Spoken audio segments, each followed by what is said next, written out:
Okay, hold on, I'm gonna start it over. U.S. Soldier, 8th Army Division. United States Soldier, 8th Army Division. 42nd Platoon. 42nd Platoon. I just got my war money. I'm gonna go spend it on a dame. The war was hard. Yeah, the war was hard. The war was hard. I had to fight a lot of enemies. But I leveled up. But then I got my legs blown off. The war was hard. I had to fight a lot of enemies. A lot of crazy battles. Crazy PvP battles going on out there. Had to take down a lot of enemies from the other team. Lost a lot of good men. Lost my legs. Got my legs blown off in the war. Good war. Heck of a war. You know, there's one thing they tell you in war, you gotta stay prepared. That's why out here in civ life, in everyday life, I stay prepared. Survival knife.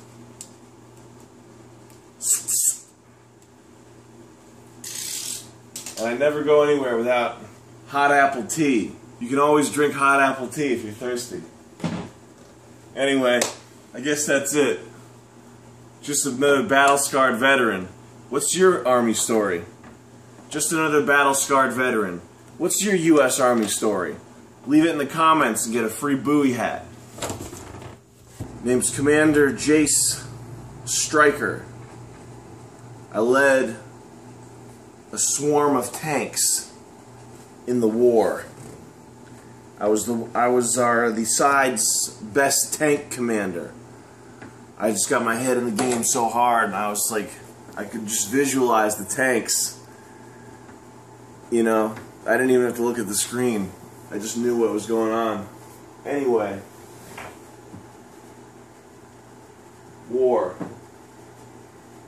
It's like they say, war sucks, and then you die. Hold on, I gotta bandage my wounds. When I got back, I had a lot of trouble adjusting to civ life. But it's okay now because I got my girlfriend. She plays war games with me. We play torture, where she'll pretend to be an enemy and I'll capture her and torture her. Yeah, war was pretty hard, but not nearly as hard as overcoming dyslexia. If they could get the proper assistance with reading, they'd be able to excel. I excel at war. Battles. You know, I spend my nights laying here thinking about battles. I don't even have a mattress. I sleep on this. I sleep on this hard thing here because it reminds me of when I had to be in boot camp.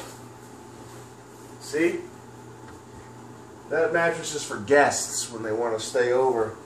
But right now, I'm just going to get cozy. This is what I do when I sleep. Like this. Sir, yes sir! I sleep with the lights on because in the desert you had to sleep during the day because you never knew when the enemy was going to strike. We had night vision and we would wear that when we were sleeping and it was bright. So there was basically no darkness. If you sleep in night vision goggles, you'll be ready to fight anything. And that's rule number 10 of war. Alright, you guys know all about my background, how I was one of the nastiest tank commanders in the Army on our side throughout that whole war. I'm going to let you in on a little secret. The supplements I take to stay fresh for the next war. And what I do is this pill right here. It's the Super Soldier Serum. And this pill makes you combat ready. It's like a stim pack. You take it in the morning, you mix it, wash it down with some, wash it down with a fruit shooter, and it's going to get you ready. It's going to get you ready for battle right here. You don't want to mess with anybody who's taking one of these. I just pop them open and snort the contents. I don't even need to take the pill anymore. That's it. So that's about it, guys. Thanks for checking out my crib. And should I say anything else? Alright, now I'm going to give you a demo of what it was like when we heard the drill sergeant come down. The drill sergeant would come down. And at this point I had my legs blown off, so this is accurate. I was an amputated warrior. I'm one of the brigade of handicapped warriors. And when it was time to battle, this is what I put on. This is a hood from an Eddie Bauer jacket. But I just put this on and it like mentally signals me to be ready. Like I can hear less and I got tunnel vision a little bit. And I'm just like, yeah! Come on! I'm just like, yeah, come on. Yeah. What up? What up, bitch? Jerry. Hey. Can you help me out with this some more? Yeah. There you go.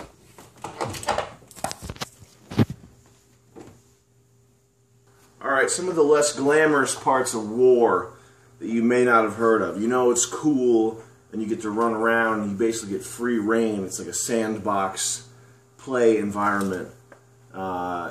You know, a tactical shooter with RPG elements. Guess what? It's not all fun and games. Okay? For example, stack of paperwork. This is what you're going to have to do for every Iraqi you kill. You're going to have to fill out about 100 forms. How do you like them apples? Okay?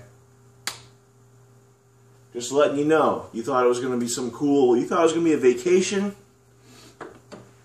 Just letting you know, in case you thought it was going to be, you know, some kind of all-expenses-paid vacation. It's not. You're going to have to do a little bit of work, too, when you're out there in the desert. One of the most important aspects of battle is your loadout. You're going to have a main weapon, you're going to have a sidearm, you're going to have some type of explosive, and then you're going to have your gear. All of it critical, crucial to your mission. Your main weapon, you're going to have to customize it to your specifications.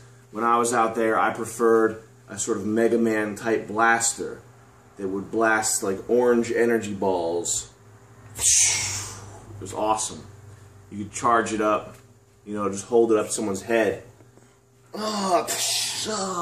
Execution style. Press the M button for execution. Press the right trigger when you're within melee distance, you're going to do an execution. Press the left trigger, you're going to take a human shield. Bah!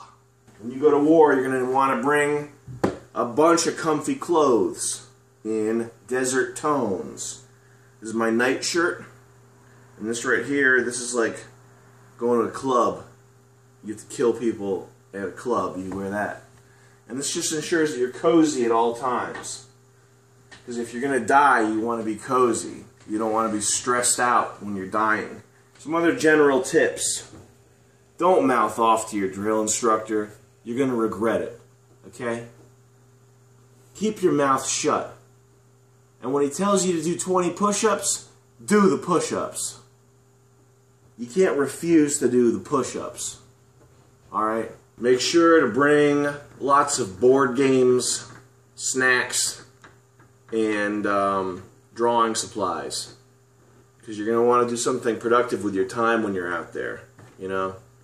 Another bad thing about war is you get constantly a bunch of like 14-year-old kids trash-talking you in your headset. And it's really unbearable. You can take college courses. When I was at war, I earned a college degree. That's another great thing about war, is that you can spend your free time studying college courses, and when you get out, you're going to have a bachelor's in whatever you decided. You can do auto repair. You can learn to become a diamond inspector. You can become an elevator repairman. These are the things you can do. Basically, when you get out of war, the whole world is full of options to you. You can become a delivery truck driver. You can become a toilet repairman. You can become a garbage man. You can become a clerk at a convenience store. You can become a postman. You can become a shit shoveler. You can become a ditch digger. You can become a dirt collector. You can be a human toilet. You can be a human bomb testing device. You can become a crash test dummy. You can become a crash test dummy. You can become a human punching bag. You can become a motivational speaker at high schools and tell them what not to do. You can become a headphone tester where they put the headphones on you and crank up the volume and blast your eardrums out. And you can test whether or not the headphones are loud enough at the factory. You can become quality control for a food donut company where you just eat donuts all day and you get really fat, and you check off the boxes to see the quality, like Utz potato chips. You can be at the Utz potato chip factory. You can be the guy that eats all the faulty chips. So instead of throwing them out, they just feed them to you. You can become there's an interesting new field called human computers, where the computations, they go into the cloud to your desk, where you actually hand do computations that a computer would normally do. It saves a little bit of energy, and a bunch of people acting at once is almost as fast as a quad-core Dunovio quad-core Blazer processor. You can become that's it. Those are pretty much all the jobs that you will be training for when you're at war.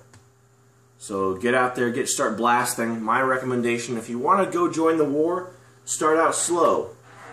Take a gun to school and see if people think you look like soldier material. Go around the neighborhood and hurt like animals. Try to find like small animals in the train tracks behind your house, like a cat, and just hurt it. See if you're good at that. And if you're good at that, just start working your way up the ladder. And eventually you'll probably get a scout. Like, people are looking for like good warriors, and they'll just find you and sign you up and hire you right there. So that's it, guys. That's my recommendation. That's my perspective as a warrior, and my recommendation to you if you're considering joining the Great War. Have a great war, and good war.